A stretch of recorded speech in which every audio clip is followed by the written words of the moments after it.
On commence ce journal du rugby avec l'essai de la semaine. Il nous vient de la Currie Cup en Afrique du Sud et de cette interception de Wim Meyer. Le reste n'est que formalité, mais l'interception avait elle-même fait la différence. On reverra Wim Meyer, les Blue Bulls, dans quelques minutes. Si les meilleurs joueurs néo-zélandais étaient la semaine passée en Afrique du Sud, le championnat des provinces a néanmoins débuté sur l'île avec la présence de Frank Boone et de Michael Jones, laissés à la maison par John Hart.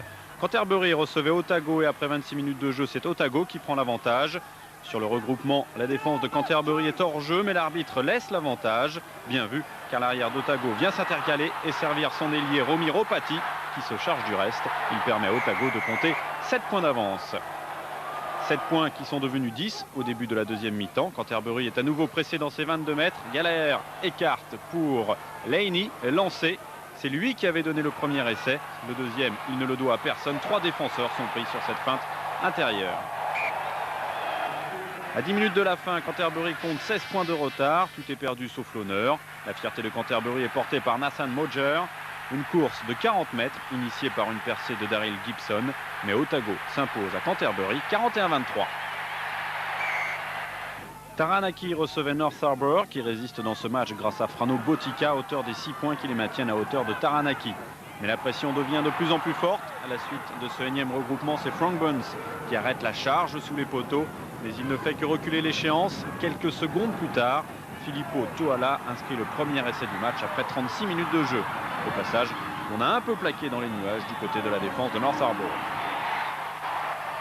Il reste moins d'un quart d'heure à jouer et Taranaki mène maintenant 17-9 et se retrouve en surnombre derrière. La défense de North Harbour va bien glisser, mais c'est Campbell Feather, un troisième ligne qui lui n'a rien à point plume, qui se retrouve en position d'ailier et qui fait la différence sur un crochet intérieur.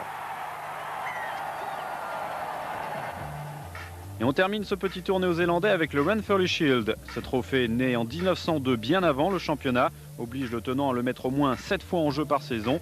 Waikato, qui s'en est emparé l'an dernier aux dépens d'Auckland, se devait d'accorder une revanche qui coïncide avec cette première journée du championnat. Entre 85 et 93, les doubles vainqueurs du Super 12 l'ont gagné 61 fois d'affilée, ce qui explique leur envie de récupérer ce qu'ils considèrent comme leur appartenant et qui explique également le premier essai de Ben Willis après 10 minutes de jeu. Vexé car qui plus est sur son terrain, Waikato va également marquer 10 minutes plus tard. C'est Bruce Reina sur ce débordement qui va marquer l'essai qui ne sera pas transformé.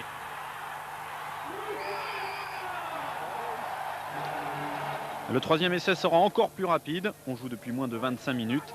Et Doug Hollett, meilleur homme sur le terrain, réalise son premier coup d'éclat. L'arrière d'Auckland, international All Black à 7, se retrouve en bout de ligne. Suite notamment à une passe sur un pas. Le reste, c'est du grand art. Il déborde d'abord, crochette ensuite et aplatit enfin malgré le dernier défenseur.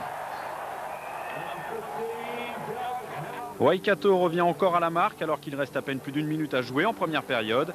L'attaque va être arrêtée à 2 mètres de la ligne. Mais Foster se retrouve en position de demi-mêlée. Il va jouer le fermé pour Collins, lancé comme une locomotive. Et Hollett doit encore se demander ce qu'un train faisait sur la pelouse à cette heure-là.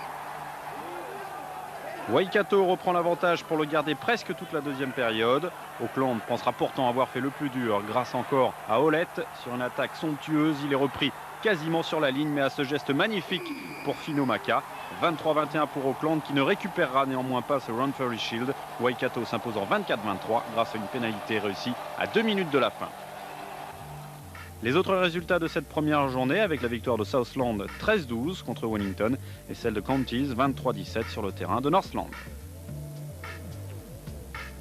Direction l'Afrique du Sud maintenant avec la Currie Cup qui aiguisait les appétits avant les Two Nations. À Nico Park, les South West District Eagles recevaient les Blue Bulls et ouvrent la marque sur un essai parti de la ligne médiane. Van Renburg jongle avec le ballon mais parvient tout de même à servir Barney Foster. L'Elia aplatit sans souci. Au passage, on retiendra le cadrage parfait de Van Renburg pour libérer le couloir. Les Blue Bulls ont repris l'avantage grâce à une pénalité d'Anas Venter et prennent le large ensuite. D'abord grâce à Kruger, 40 mètres tout seul pour faire le trou. Anas Venter ensuite qui repique à l'intérieur. Et Grant Esterhuizen a bien suivi et peut aplatir malgré le plaquage tardif du centre des Eagles. En deuxième mi-temps, la marque est à nouveau serrée. Suite à ce regroupement sur la médiane pour les Blue Bulls, le centre est lancé Aura et perce la défense des Eagles. La différence est faite et Wim Meyer dans un fauteuil peut aller aplatir malgré le retour de Foster.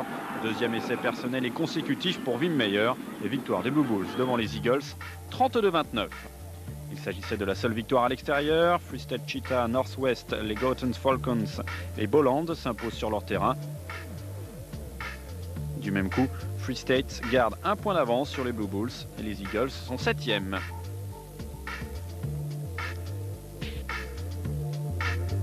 On termine avec Zinzanbrook qui pourrait reprendre sa carrière internationale.